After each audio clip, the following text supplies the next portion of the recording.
দেশের শস্য ভাণ্ডার খ্যাত চলনবিল বছরের প্রায় ৪ মাস পানির নিচে ডুবে থাকে।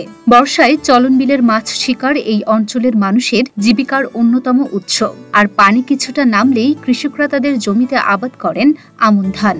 পরে এই জমিতে কাদার মধ্যেই বপন করা হয় রসুন এবং পেঁয়াজের বীজ, সরিষা আর ভুট্টা। ওয়ালটনের পণ্য কিনে জিতে নিতে পারেন নগদ ২০ লক্ষ টাকা। Double million offer! Walton fridge কিনে পেতে পারেন ২০ লক্ষ টাকা। রয়েছে কোটি কোটি টাকার নিশ্চিত উপহার।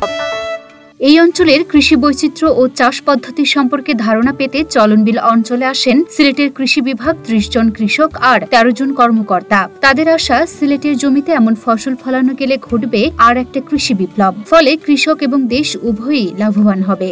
কৃষি বলতে ধান চাষ, এর বাইরে আমাদের কিছু চিন্তা নেই। কিন্তু এখানে আসার পর উত্তরবঙ্গে বৃহত্তর পাবনা বা এই চলনবিলে আসার পর আমরা দেখলাম যে ধানের পাশাপাশি অনেকগুলা বহুমুখী ফসলের চাষ হয়। তো এখানে আসার পর থেকে আমার যেটা নতুন চিন্তা জাগলো যে ধানের পাশাপাশি আমরা রসুন, পেঁয়াজ, পেয়ারা এ জাতীয় অনেকগুলো মশলা জাতীয় ফসল বা ফলাদি এগুলো ফলাতে পারি এবং আমাদের সিলেট অঞ্চলে এই অঞ্চলের যে ফসলাদি চাষ করে বিপ্লব ঘটাতে পারি।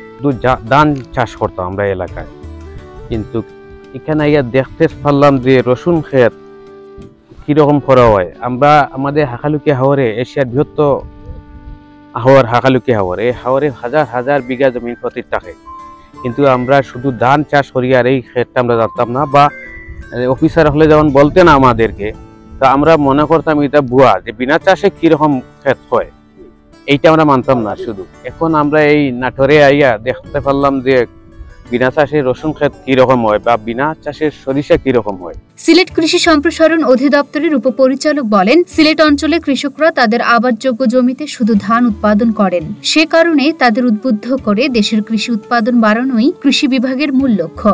আমাদের নাটোর এবং এই উত্তরাঞ্চলের যে কৃষির বৈচিত্র্যতা এবং মাটির যে ব্যবহার, ফসলের নিবিড়তা, মাটি ফেলে না রাখার যে মানুষের যে ইয়াটা এইখানে যেভাবে চাষ হচ্ছে, এই ফসল চাষের বিভিন্ন দিকগুলা, কলাকৌশলগুলো দেখানোর জন্য আমরা শুধু সিলেট থেকে কৃষকদের নিয়ে আসছি, যেন তারা এই পদ্ধতিতে আবাদ করে। সিলেটের অধিকাংশ জমি পতিত থাকে, রোপা আমনটা ভালোভাবে করে তারা, আর বাদবাকি সারা বছরই জমি অধিকাংশ জমি পতিত থাকে। এই পতিত জমিগুলো কিভাবে ব্যবহার করা যায় তাদের দেখায় যেন তারা উদ্বুদ্ধ হয়। এই উদ্বুদ্ধ করার জন্যই তাদের এইখানে নিয়ে আসা হয়েছে। এ সময় নাটোরের গুরুদাসপুর উপজেলা কৃষি বিভাগের ও বিভিন্ন পর্যায়ের কর্মকর্তারা উপস্থিত ছিলেন।